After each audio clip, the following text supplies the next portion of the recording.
Let's get ready for the Connecticut real estate exam with 100 questions covering key state laws, principles, and practices you'll need to know.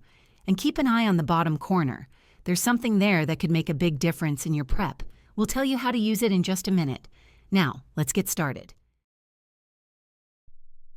Let's dive into basic licensing requirements and procedures. Connecticut licensing requirements and procedures. What is the minimum age requirement to obtain a real estate salesperson license in Connecticut? Is it A, 16 years old, B, 18 years old, C, 21 years old, or D, 25 years old? The answer is B, 18 years old. In Connecticut, the minimum age to obtain a real estate salesperson license is 18. This ensures that applicants are legally recognized as adults and can enter into binding contracts. Which of the following is a mandatory pre-licensing education requirement for a real estate salesperson in Connecticut? Is it A, 60 hours of real estate education, B, 40 hours of real estate education, C, 80 hours of real estate education, or D, 100 hours of real estate education? The answer is A, 60 hours of real estate education.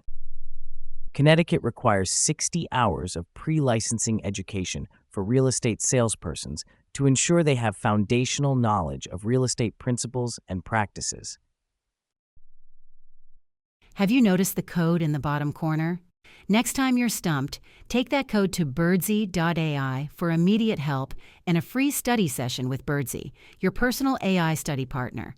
Plus, you'll get access to hundreds of additional questions, helping you move closer to passing your exam with confidence. The next time you're feeling unsure or stuck, give it a try. What is the process for a licensed real estate salesperson from another state to obtain a Connecticut real estate license? Is it A, submit a new application and complete 120 hours of Connecticut-specific education, B, pass the Connecticut state exam without any additional documentation, C, apply for reciprocity, provide proof of current licensure, and meet any additional state requirements, or D, complete a 1-year residency in Connecticut before applying?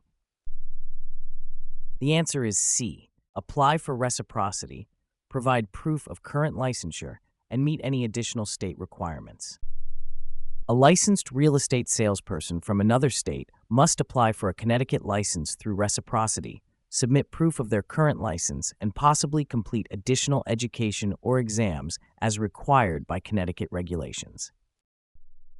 Which of the following is a requirement for a non-resident to obtain a Connecticut real estate license? Is it A, must be a resident of a bordering state, B, file an irrevocable consent form, C, have a Connecticut mailing address, or D, pass an additional state-specific exam? The answer is B, file an irrevocable consent form.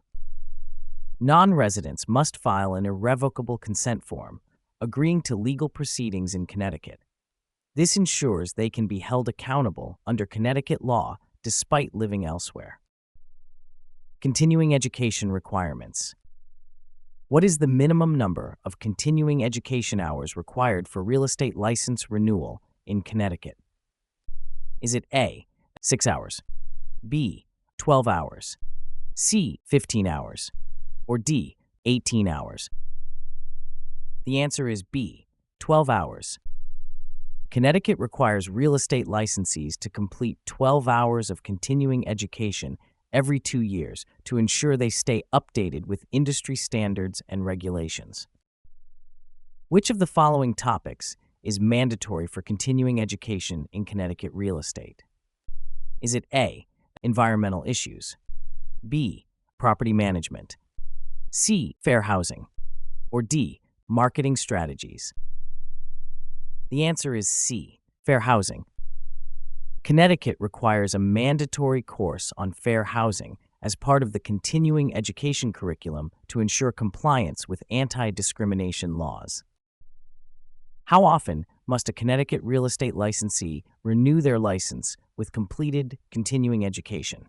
Is it A, every 2 years, B, annually, C, every 3 years, or D, every 4 years?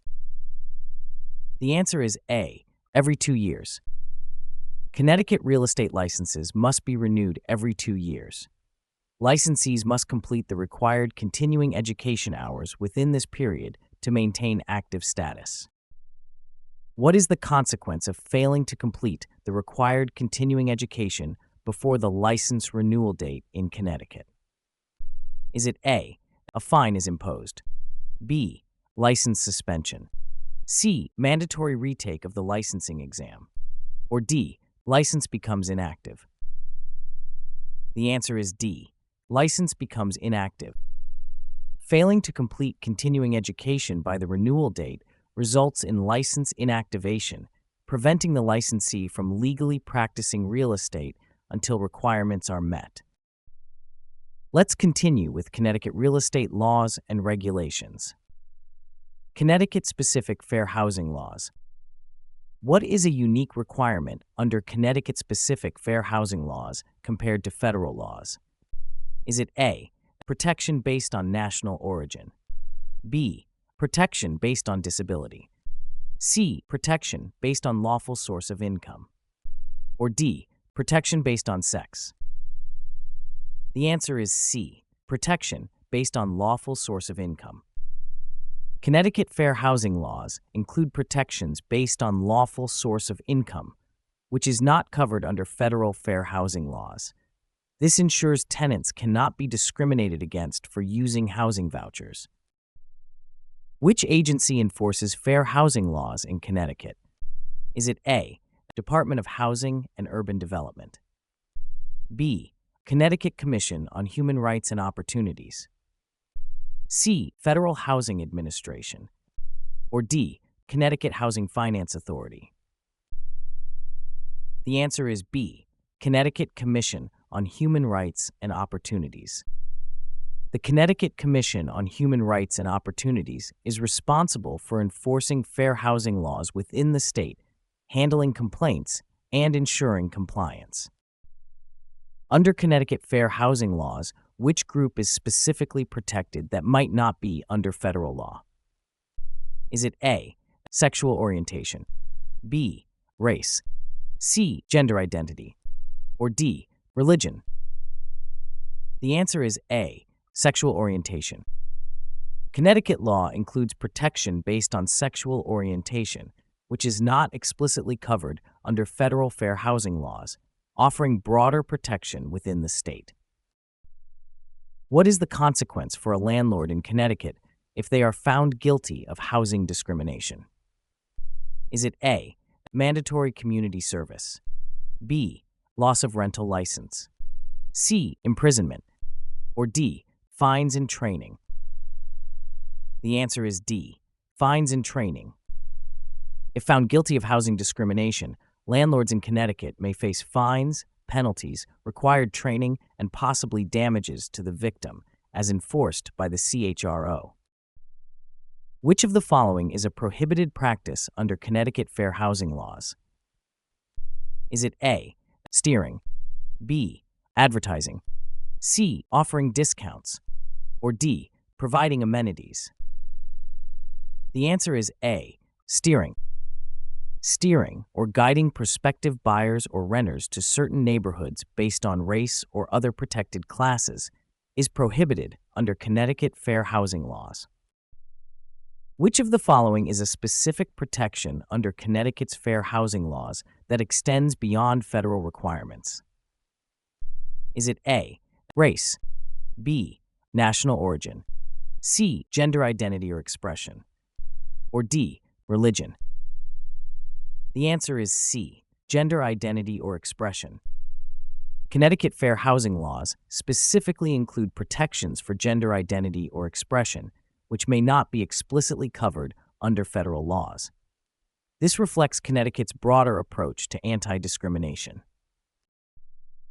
Connecticut-specific contract requirements. In Connecticut, Which of the following elements is required in a real estate purchase agreement to ensure it complies with state law? Is it A, the buyer's credit score, B, the seller's personal financial statement, C, the legal description of the property, or D, the estimated property tax? The answer is C, the legal description of the property. In Connecticut, a real estate purchase agreement must include the legal description of the property to be valid. This ensures clarity and avoids disputes over property boundaries. Which of the following is mandatory for a valid real estate sales contract in Connecticut? Is it A, the buyer's credit score, B, a legal description of the property, C, a notarized signature of the seller, or D, the buyer's employment history? The answer is B, a legal description of the property. Connecticut law requires a legal description of the property in a real estate sales contract to ensure clarity and avoid disputes about the property's identity.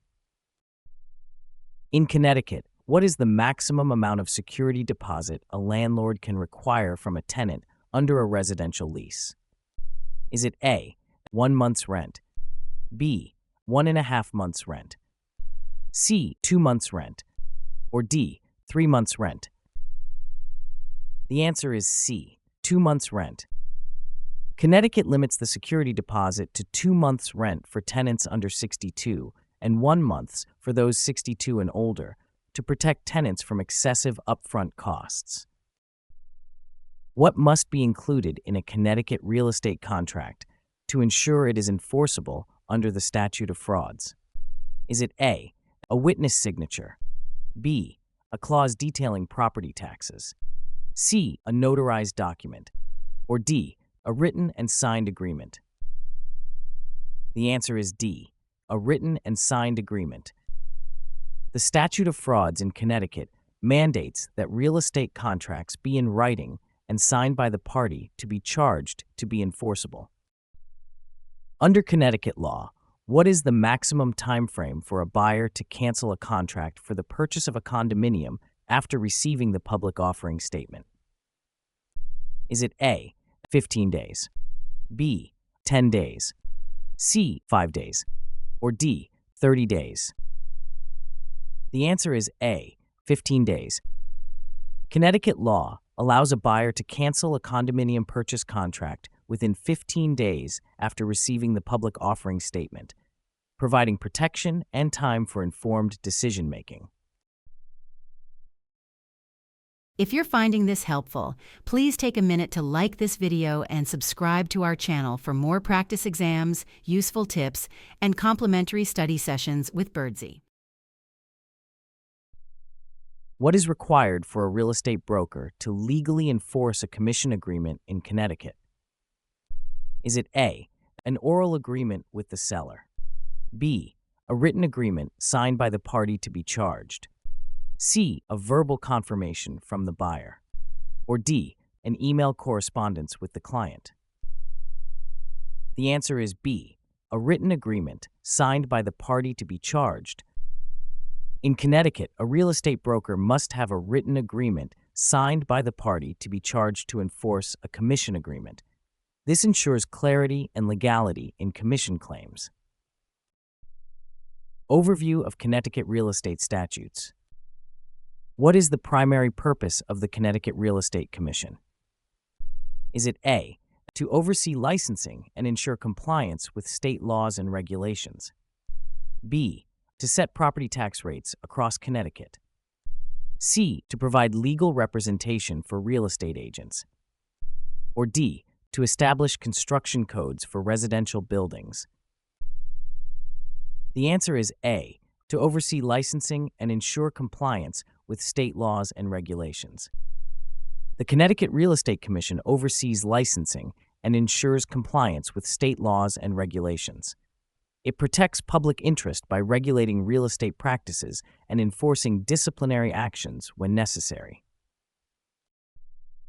Which of the following is required for a real estate license renewal in Connecticut? Is it A, passing a new licensing exam, B, completing continuing education courses, C. Submitting a business plan. Or D. Paying a property tax surcharge? The answer is B. Completing continuing education courses. In Connecticut, real estate license renewal requires completing continuing education courses to ensure agents remain informed about new laws and practices. This helps maintain professional standards in the industry. What must a Connecticut real estate agent do when representing both buyer and seller in a transaction? Is it A. Charge a reduced commission fee? B. Provide a separate contract for each party? C. Choose to represent only one party? Or D. Obtain informed consent from both parties? The answer is D. Obtain informed consent from both parties. Connecticut law requires agents to obtain informed consent from both parties when acting as a dual agent. This ensures transparency and that both parties understand the agent's role and limitations. Under Connecticut law, what is the minimum age requirement to become a licensed real estate salesperson? Is it A. 16 years old, B. 21 years old, C. 18 years old, or D. 20 years old? The answer is C. 18 years old. The minimum age requirement to become a licensed real estate salesperson in Connecticut is 18 years. This ensures that individuals are legally adults and capable of entering binding contracts. What is the role of the Connecticut Real Estate Commission regarding disciplinary actions? Is it A. Investigates complaints and enforces penalties? B. Issues real estate licenses? C. Sets property tax rates? Or D. Provides legal representation for realtors? The answer is A. Investigates complaints and enforces penalties. The Connecticut Real Estate Commission is responsible for investigating complaints and enforcing disciplinary actions against real estate licensees who violate state laws and regulations. Now let's review Connecticut property ownership and land use. Types of property ownership, e.g., fee simple, leasehold, joint tenancy. What is the primary characteristic of a fee simple estate in Connecticut? Is it A. It is limited to a specific term? B. It requires regular lease payments? C. It provides the owner with full control and indefinite ownership? Or D. It automatically reverts to the state after the owner's death? The answer is C. It provides the owner with full control and indefinite ownership. A fee simple estate is the most complete type of property ownership, granting the owner full rights to the property indefinitely. This includes the ability to sell, lease, or bequeath the property. How does joint tenancy differ from tenancy in common in Connecticut? Is it A. Joint tenancy allows individual shares to be sold separately? B. Joint tenancy includes the right of survivorship? C. Tenancy in common requires equal ownership shares? Or D. Joint tenancy must be between family members? The answer is B. Joint tenancy includes the right of survivorship. Joint tenancy includes the right of survivorship, meaning if one tenant dies, their share automatically passes to the surviving tenants. Tenancy in common does not have this feature. In Connecticut, what distinguishes a leasehold estate from a fee simple estate? Is it A. Leasehold estates provide permanent ownership rights? B. Fee simple estates are limited to commercial properties? C. Leasehold estates require no contractual agreement? Or D. Leasehold estates are for a specified term, unlike fee simple estates? The answer is D. Leasehold estates are for a specified term, unlike fee simple estates. A leasehold estate grants the right to use and occupy property for a specified period, whereas a fee simple estate grants permanent ownership rights. What happens to the property in a joint tenancy if one owner dies in Connecticut? Is it A. The property interest passes to the surviving joint tenants? B. The property interest is divided among the deceased's heirs? C. The property is sold and proceeds are divided? Or D, the property interest reverts to the state? The answer is A, the property interest passes to the surviving joint tenants. In a joint tenancy, the deceased owner's interest automatically passes to the surviving owners due to the right of survivorship, bypassing probate. Which type of property ownership allows owners to hold unequal shares in Connecticut? Is it A, joint tenancy, B, tenancy in common, C, community property, or D, leasehold estate? The answer is B, tenancy in common. Tenancy in common allows owners to hold unequal shares, providing flexibility in ownership percentages, unlike joint tenancy, which requires equal shares. Public versus private land use controls. Which of the following is a primary function of zoning regulations in Connecticut? Is it A, to increase property taxes, B, to regulate land use and development, C, to determine property ownership, or D, to establish building codes? The answer is B, to regulate land use and development. Zoning regulations are used to control land use, ensuring that development is orderly and compatible with community standards, which helps in protecting public health, safety, and general welfare. What is a significant difference between public and private land use controls in Connecticut? Is it A, public controls are voluntary, private are mandatory, B, private controls are enforced by government agencies, C, public controls are established by government, private by property owners, or D, private controls have no legal standing? The answer is C, public controls are established by government, private by property owners. Public land use controls are established by government entities through laws and regulations, while private controls are usually set by property owners through deeds or covenants. In Connecticut, what is a common purpose of a conservation easement? Is it A, to protect natural resources by limiting development, B, to increase property value through development, C, to allow unrestricted commercial use, or D, to facilitate urban expansion? The answer is A, to protect natural resources by limiting development.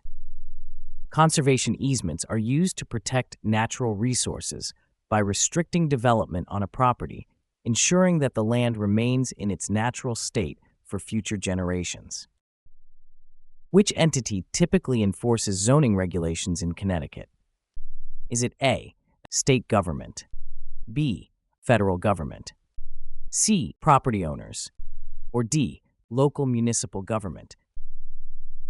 The answer is D, local municipal government. Local municipal governments are responsible for enforcing zoning regulations, ensuring that land use complies with established zoning laws and ordinances. Land use and zoning laws. Which body typically has the authority to establish and enforce zoning laws in Connecticut? Is it A, state government, B, municipal government, C, federal government, or D, regional planning authority? The answer is B, municipal government. In Connecticut, zoning laws are primarily established and enforced by municipal governments. These local authorities have the power to regulate land use to ensure orderly development. What is the primary purpose of zoning laws in Connecticut? Is it A, to regulate land use and development, B, to increase property taxes, C, to control population growth, or D, to promote tourism? The answer is A, to regulate land use and development. Zoning laws are designed to regulate land use and development, ensuring that land is used efficiently and safely while balancing community needs and protecting property values. In Connecticut, what is a variance in the context of zoning laws? Is it A, a change in property ownership, B, a temporary building permit, C, an exception to zoning regulations, or D, a type of zoning district? The answer is C, an exception to zoning regulations. A variance is an exception granted to a property owner, allowing them to use their land in a way that deviates from the established zoning regulations due to unique circumstances. What is the role of a planning and zoning commission in Connecticut?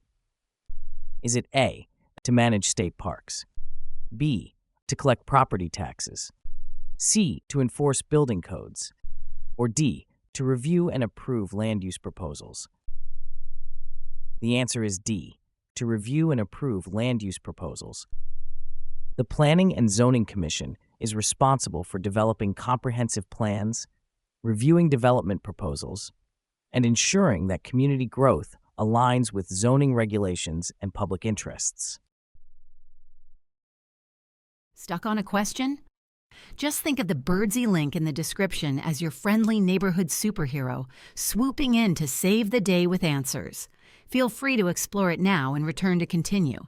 Simply hit pause, and we'll be waiting when you get back. Condominiums and HOAs. In Connecticut, what document primarily governs the operation of a condominium association?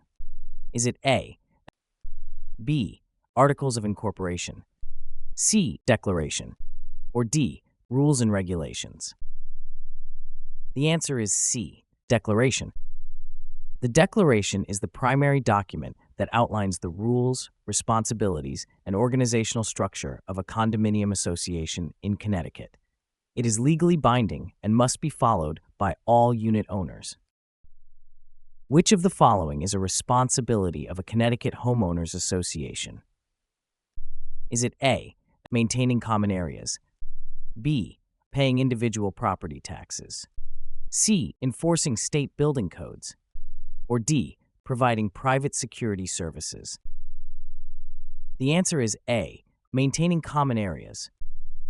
An HOA in Connecticut is responsible for maintaining common areas, which includes landscaping, communal facilities, and ensuring compliance with community rules. What is one of the primary purposes of the Connecticut Common Interest Ownership Act? Is it A, to regulate property taxes, B, to enforce zoning laws, C, to manage individual unit sales, or D, to establish guidelines for common interest communities? The answer is D, to establish guidelines for common interest communities. The CIOA aims to provide a comprehensive framework for the creation, management, and operation of common interest communities, ensuring transparency and fairness for unit owners. In Connecticut, what is required for a condominium association to amend its declaration? Is it A, approval by the Board of Directors, B, a supermajority vote by unit owners, C, consent from the local government, or D, approval from all mortgage lenders? The answer is B, a supermajority vote by unit owners. Amending a condominium declaration typically requires a supermajority vote from unit owners, reflecting the significant impact such changes can have on the community. Environmental issues and coastal regulations. What is the primary purpose of Connecticut's Coastal Management Act? Is it A, to promote tourism along the coastline, B, to balance development and preservation of coastal resources, C, to increase property taxes in coastal areas, or D, to restrict all construction near the coast? The answer is B, to balance development and preservation of coastal resources. The Coastal Management Act aims to balance development with the preservation of coastal resources, ensuring environmental protection while allowing for sustainable economic activities. Which agency is responsible for enforcing environmental regulations in Connecticut? Is it A, Connecticut Department of Transportation, B, Connecticut Housing Finance Authority, C, Connecticut Department of Energy and Environmental Protection, or D, Connecticut Department of Public Health? The answer is C, Connecticut Department of Energy and Environmental Protection. The Connecticut Department of Energy and Environmental Protection oversees the enforcement of environmental laws and regulations, ensuring compliance and protecting natural resources. What is a critical consideration when developing land in Connecticut's coastal areas? Is it A, proximity to major highways, B, availability of urban amenities, C, market value of the property, or D, impact on coastal ecosystems? The answer is D, impact on coastal ecosystems. Developers must consider the potential impact on coastal ecosystems, including wetlands and habitats, ensuring compliance with environmental regulations to protect these sensitive areas. Which of the following best describes a wetlands area in Connecticut? Is it A, an area where water covers the soil or is near the surface, B, a dry sandy area with minimal vegetation, C, a mountainous region with rocky terrain, or D, an urban area with high population density? The answer is A, an area where water covers the soil or is near the surface. Wetlands are areas where water covers the soil or is present near the surface, supporting aquatic plants and wildlife. They are crucial for biodiversity and water filtration. Now let's look at Connecticut agency law and ethics. Agency relationship laws. In Connecticut, which duty is an agent required to uphold when representing a client in a real estate transaction? Is it A, duty of confidentiality, B, duty of loyalty, C, duty of disclosure, or D, duty of accounting? The answer is B, duty of loyalty. In Connecticut, agents must act in the best interest of their clients, ensuring loyalty and prioritizing the client's needs above their own personal gain. Which of the following best describes a dual agency relationship under Connecticut law? Is it A, an agent represents multiple clients in different transactions, B, an agent represents only the seller in a transaction, C, an agent represents both the buyer and seller in the same transaction, or D, an agent represents a client in multiple properties? The answer is C, an agent represents both the buyer and seller in the same transaction. Dual agency occurs when a single agent represents both the buyer and the seller in a transaction, requiring informed consent from both parties involved. What is required for an agent to legally establish an agency relationship in Connecticut? Is it A, a written agreement, B, an oral agreement, C, a handshake agreement, or D, a verbal promise? The answer is A, a written agreement. In Connecticut, agency relationships are typically established through a written agreement that outlines the duties, responsibilities, and compensation of the agent. Under Connecticut agency law, what is the primary responsibility of a buyer's agent? Is it A, to provide financing options to the buyer, B, to act in the best interest of the buyer, C, to disclose all offers to the seller, or D, to negotiate the highest price for the seller? The answer is B, to act in the best interest of the buyer. A buyer's agent in Connecticut must act with loyalty to the buyer, ensuring the buyer's interests are prioritized and protected throughout the real estate transaction. Notice the code in the corner? When you're stumped by a question, enter it at birdsy.ai for immediate help. Enjoy complimentary study sessions and access to hundreds of additional questions to help you pass your exam with confidence. Fiduciary duties and client representation. Which of the following is not a fiduciary duty owed by a real estate agent to their client in Connecticut? Is it A, B, confidentiality, C, honest, or D, obedient? The answer is C, honesty.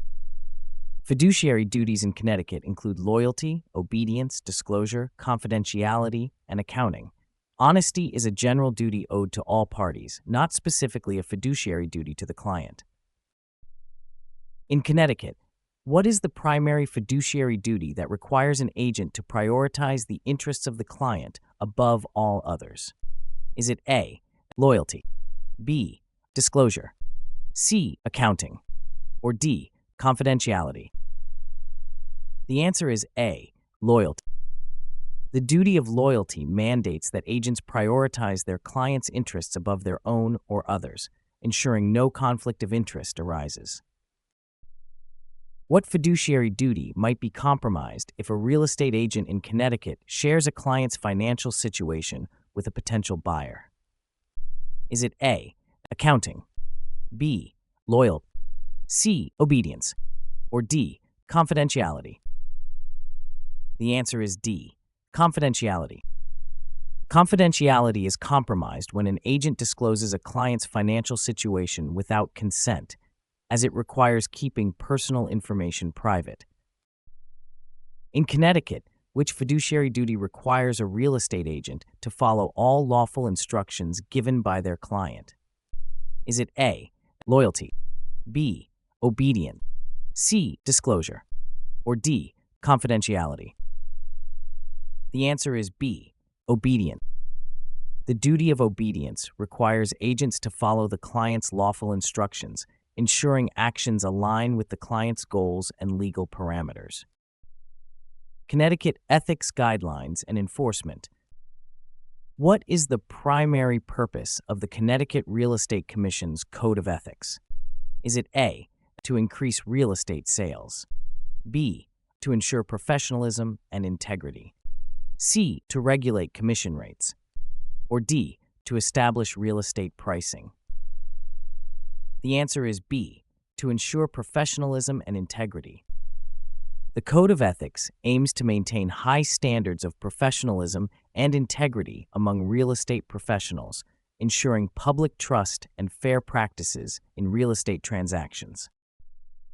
Which of the following actions could result in disciplinary action under Connecticut's ethics guidelines for real estate agents?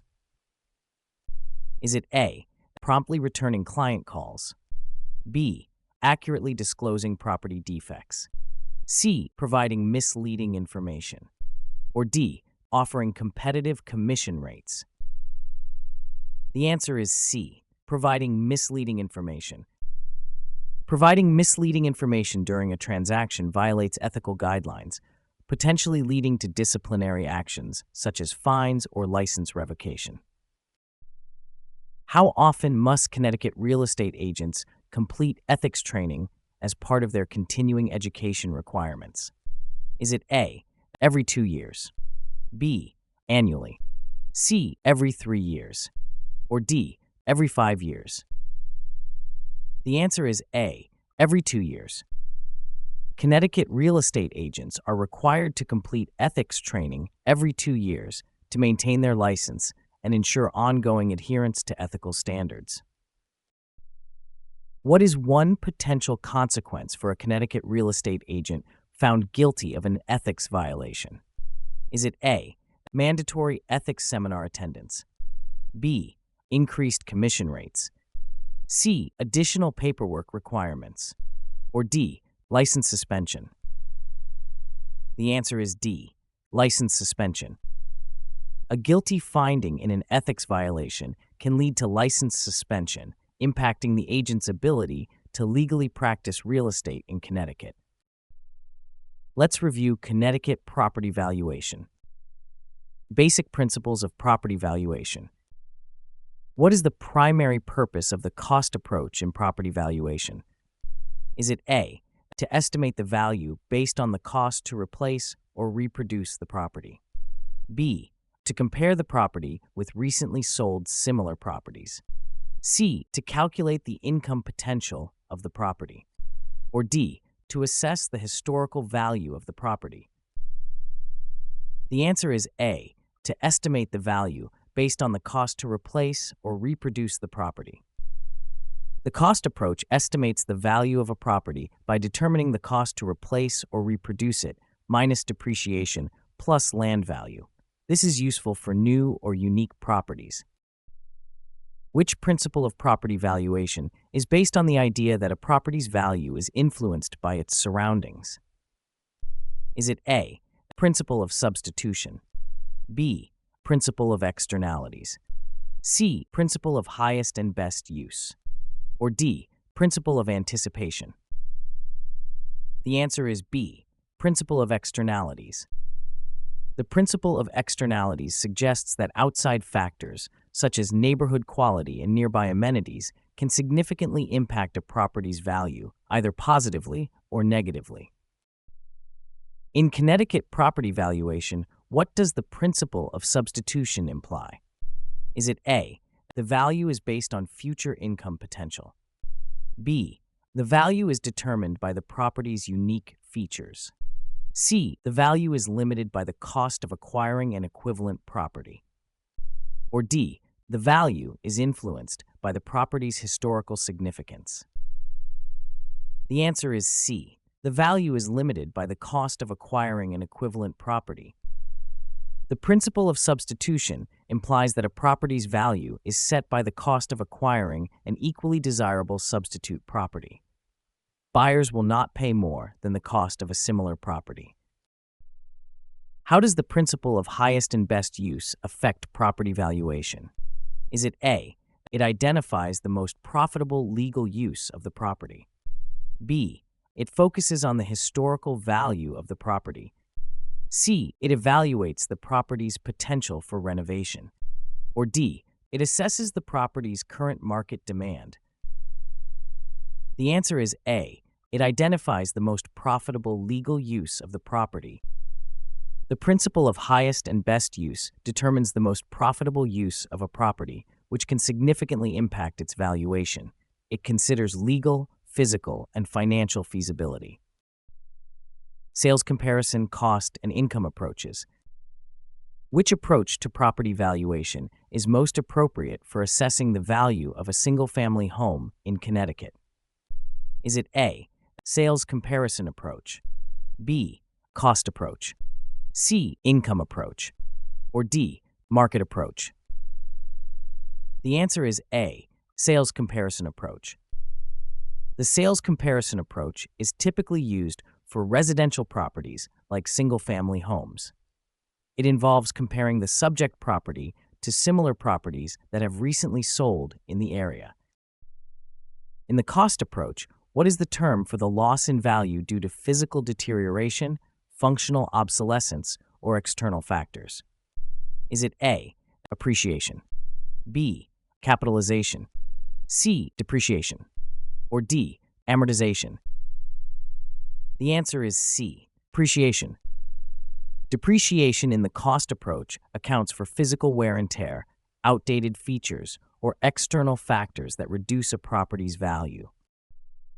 When using the income approach, which method involves dividing the net operating income by the capitalization rate to determine property value? Is it A, discounted cash flow method, B, direct capitalization method, C, gross rent multiplier, or D, cost segregation? The answer is B, direct capitalization method. The direct capitalization method calculates property value by dividing net operating income by the capitalization rate, providing a quick estimate based on expected income. Which factor is not typically considered when selecting comparable properties in the sales comparison approach? Is it A, location, B, size and layout, C, date of sale, or D, owner's personal preferences? The answer is D, owner's personal preferences. The owner's personal preferences are not considered in the sales comparison approach, which focuses on objective property characteristics and market conditions. Don't forget to comment below with your tips, challenges, and thoughts on exam preparation. Your experiences can make a big difference for others. Let's test your understanding of Connecticut real estate financing. Mortgage loans and financing options. What type of mortgage allows Connecticut borrowers to pay only interest for a set period before principal payments begin? Is it A, fixed-rate mortgage, B, interest-only mortgage, C, adjustable-rate mortgage, or D, balloon mortgage? The answer is B, interest-only mortgage. An interest-only mortgage permits borrowers to pay only the interest for a specified period, typically 5 to 10 years. After this period, principal repayments commence, often resulting in higher monthly payments. Which Connecticut financing option offers a reduced interest rate for the first few years before adjusting to a higher rate? Is it A, fixed-rate mortgage, B, interest-only mortgage, C, hybrid adjustable-rate mortgage, or D, reverse mortgage? The answer is C, hybrid adjustable-rate mortgage. A hybrid ARM offers an initial fixed interest rate period, often lower, followed by an adjustable rate. This structure provides initial affordability with potential future cost increases. In Connecticut, what is a primary benefit of obtaining a VA loan for eligible veterans? Is it A, no down payment required, B, lower interest rates than conventional loans, C, no private mortgage insurance required, or D, easier qualification standards? The answer is A, no down payment required. VA loans offer significant benefits, including no down payment requirement, making homeownership more accessible for eligible veterans, service members, and certain spouses. Which Connecticut mortgage option is specifically designed for low-income borrowers to make homeownership more affordable? Is it A, conventional loan, B, jumbo loan, C, reverse mortgage, or D, Federal Housing Administration, FHA loan? The answer is D, Federal Housing Administration, FHA loan. FHA loans, backed by the Federal Housing Administration, are designed to assist low-income borrowers by offering lower down payments and more lenient credit requirements. Loan applications and approval processes. What is the primary purpose of a loan estimate in Connecticut's loan application process? Is it A, to finalize the loan agreement terms, B, to provide borrowers with estimated loan terms and costs, C, to assess the borrower's creditworthiness, or D, to lock in the interest rate? The answer is B, to provide borrowers with estimated loan terms and costs. A loan estimate provides borrowers with detailed information about the terms of their loan, including estimated interest rates, monthly payments, and closing costs, helping them make informed decisions. Which document is used to verify a borrower's income during the loan approval process in Connecticut? Is it A, W-2 form, B, credit score report, C, loan estimate, or D, title insurance policy? The answer is A, W-2 form. A W-2 form is a standard document used to verify a borrower's income, providing details of wages earned and taxes withheld, crucial for loan approval. In Connecticut, what is the maximum time frame within which a lender must provide a loan estimate after receiving a loan application? Is it A, 1 business day, B, 2 business days, C, 3 business days, or D, 5 business days? The answer is C, 3 business days. The lender must provide the loan estimate within 3 business days of receiving the loan application, ensuring borrowers have timely information to consider their loan options. What is the role of a debt-to-income ratio in the loan approval process in Connecticut? Is it A, to determine the property value, B, to calculate closing costs, C, to set the interest rate, or D, to evaluate the borrower's ability to repay the loan? The answer is D, to evaluate the borrower's ability to repay the loan. The DTI ratio helps lenders assess whether a borrower can manage monthly payments and repay debts, influencing loan approval and terms based on financial stability. Connecticut mortgage disclosure requirements. What is the primary purpose of the Connecticut mortgage disclosure requirements? Is it A, to ensure borrowers are fully informed about the terms and conditions of their mortgage, B, to increase the complexity of mortgage documentation, C, to allow lenders to modify loan terms without notice, Or D, to provide lenders with more control over the mortgage process? The answer is A, to ensure borrowers are fully informed about the terms and conditions of their mortgage. The Connecticut mortgage disclosure requirements are designed to ensure that borrowers are fully informed about the terms and conditions of their mortgage, promoting transparency and protecting consumer rights. Which document is required by Connecticut law to be provided to borrowers at the time of mortgage application? Is it A, a copy of the borrower's credit report, B, the final closing disclosure document, C, the loan estimate form, or D, a list of potential lenders? The answer is C, the loan estimate form. The loan estimate form must be provided to borrowers within 3 business days of their mortgage application, detailing estimated costs and terms, ensuring transparency and informed decision-making. How does the Connecticut mortgage disclosure requirements protect consumers from predatory lending? Is it A, by allowing lenders to set their own disclosure rules, B, by mandating clear disclosure of terms and costs, C, by eliminating the need for any mortgage disclosures, or D, by requiring borrowers to have a legal representative? The answer is B, by mandating clear disclosure of terms and costs. By mandating clear disclosure of terms and costs, the Connecticut mortgage disclosure requirements help prevent predatory lending practices, ensuring that consumers are aware of any potentially unfair or exploitative terms. What consequence might a lender face for failing to comply with Connecticut's mortgage disclosure requirements? Is it A, increased interest rates on future loans, B, automatic loan approval for borrowers, C, revocation of the borrower's loan application, or D, penalties, including fines and legal action? The answer is D, penalties, including fines and legal action. Noncompliance with disclosure requirements can lead to penalties, including fines and legal action, as these regulations are designed to protect consumer rights and ensure fair lending practices. Connecticut-specific loan programs.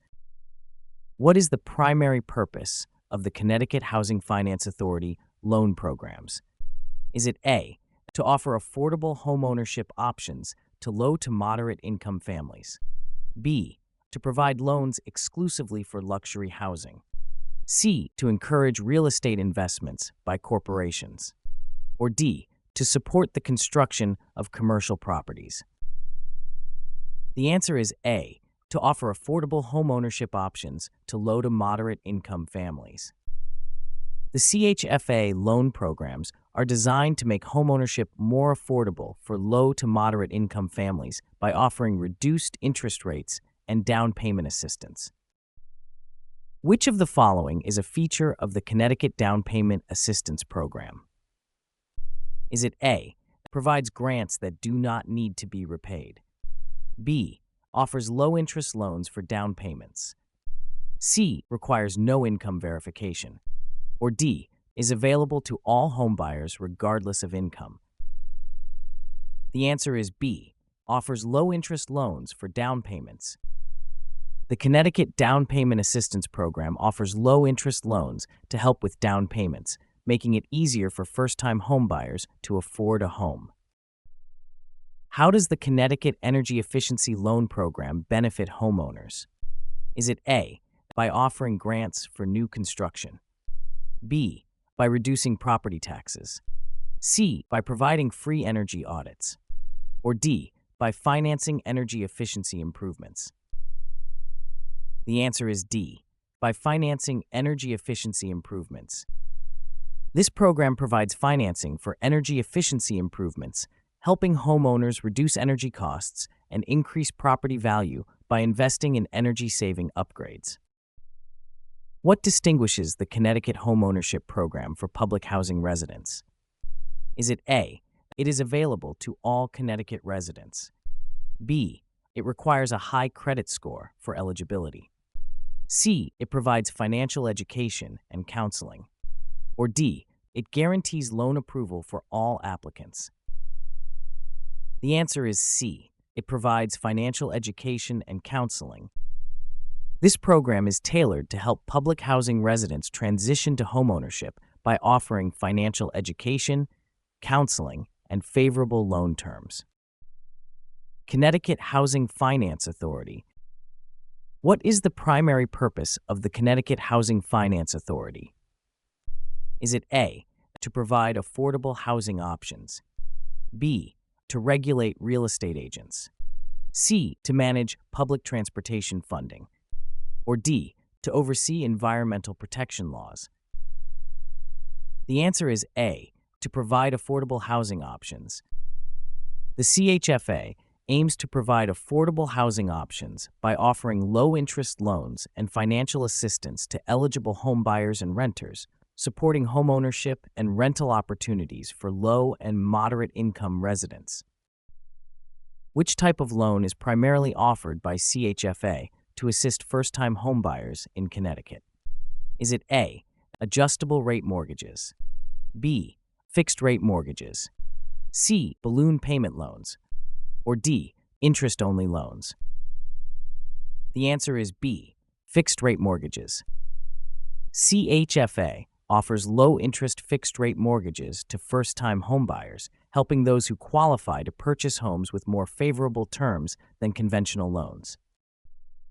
What eligibility requirement must be met for a borrower to qualify for a CHFA mortgage? Is it A, must be a veteran, B, must own another property, C, must meet income limits, or D, must have a credit score above 800? The answer is C, must meet income limits. To qualify for a CHFA mortgage, borrowers must meet specific income limits, which vary by location and household size, ensuring the program aids those with low to moderate incomes. How does the CHFA support rental housing development in Connecticut? Is it A, by providing direct grants to tenants, B, by managing public housing units, C, by offering property management services, or D, by financing projects with loans and tax credits? The answer is D, by financing projects with loans and tax credits. CHFA supports rental housing development by financing projects through low-interest loans and tax credits, encouraging the construction and rehabilitation of affordable rental properties. Now, we'll take a look at Connecticut disclosure requirements and forms. Connecticut-specific disclosure requirements. What is the primary purpose of the Connecticut Residential Property Condition Disclosure Form? Is it A, to assess property taxes, B, to set the property's market price, C, to disclose the property's condition to the buyer, or D, to negotiate closing costs? The answer is C, to disclose the property's condition to the buyer. The Connecticut Residential Property Condition Disclosure Form is designed to inform potential buyers about the condition of a property, ensuring transparency and helping them make informed decisions. Which of the following is not required to be disclosed in the Connecticut Residential Property Condition Disclosure Form? Is it A, seller's personal financial information, B, presence of hazardous materials, C, structural defects, or D, legal claims against the property? The answer is A, seller's personal financial information. The form does not require disclosure of the seller's personal financial information, as it focuses on the property's physical and legal condition. When must the Connecticut Residential Property Condition Disclosure Form be provided to a buyer? Is it A, at the closing of the sale, B, before the buyer makes a written offer, C, after the inspection period, or D, at the time of listing the property? The answer is B, before the buyer makes a written offer. The form must be provided to the buyer before they make a written offer, ensuring they have all necessary information to make an informed decision. What is the consequence if a seller fails to provide the Connecticut Residential Property Condition Disclosure Form? Is it A, the sale is automatically voided? B, the buyer can sue for damages? C, the seller must pay a fine to the state? Or D, the buyer may receive a $500 credit at closing? The answer is D. The buyer may receive a $500 credit at closing. If a seller fails to provide the form, the buyer may be entitled to a $500 credit at closing as a penalty for non-disclosure. Commonly used Connecticut forms. What is the primary purpose of the Connecticut Residential Property Condition Disclosure Form? Is it A, to provide a property valuation estimate? B, to disclose the condition of the property? C, to calculate property taxes? Or D, to outline the terms of sale? The answer is B, to disclose the condition of the property.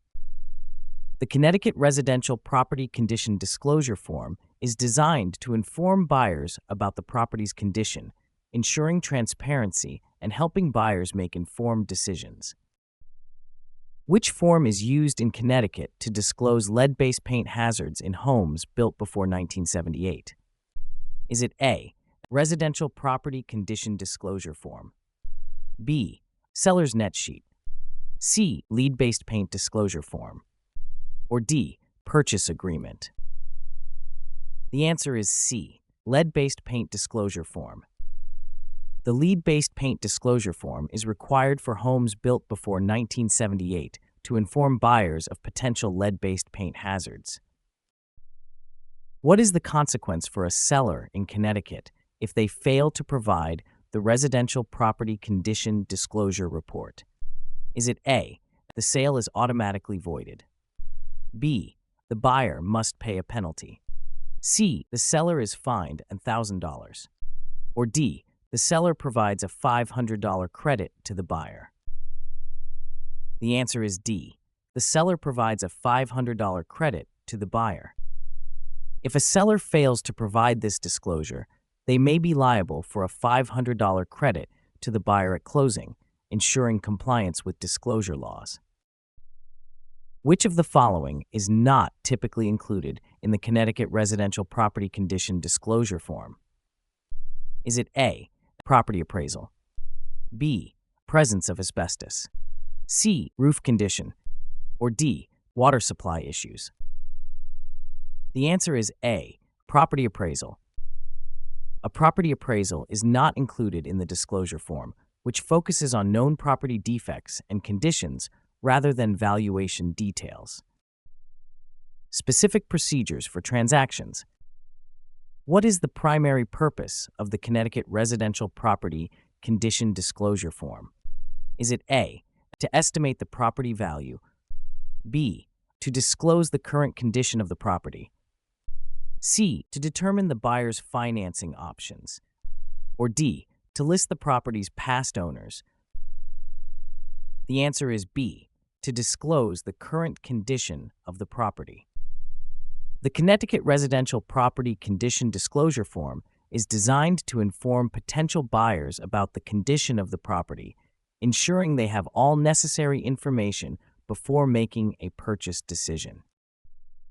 When must the Connecticut Lead Paint Disclosure Form be provided in a real estate transaction? Is it A, after the purchase agreement is signed? B, only if requested by the buyer? C, before the purchase agreement is signed? Or D, if the property is older than 1990? The answer is C, before the purchase agreement is signed. The Connecticut Lead Paint Disclosure Form must be provided before the purchase agreement is signed for properties built before 1978 due to potential lead paint hazards. What is the consequence for a seller in Connecticut who fails to provide the property condition disclosure form? Is it A, a $500 credit to the buyer at closing? B, a fine imposed by the state? C, the transaction is automatically voided?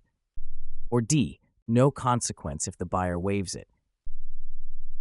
The answer is A, a $500 credit to the buyer at closing. Failure to provide the property condition disclosure form results in a $500 credit to the buyer at closing, encouraging compliance with disclosure requirements. Which document is required in Connecticut to disclose environmental hazards during a property sale? Is it A, the lead paint disclosure form, B, the property condition disclosure form, C, the seller's affidavit, or D, the environmental condition disclosure form? The answer is D, the environmental condition disclosure form. The environmental condition disclosure form is necessary to inform buyers about any known environmental hazards, ensuring transparency and buyer awareness of potential risks. Thanks for joining us today. If you found this video helpful, subscribe to our channel for more practice exams, tips, and tricks. And don't forget to visit Birdsy.ai for complimentary study sessions with Birdsy, your AI-powered study partner.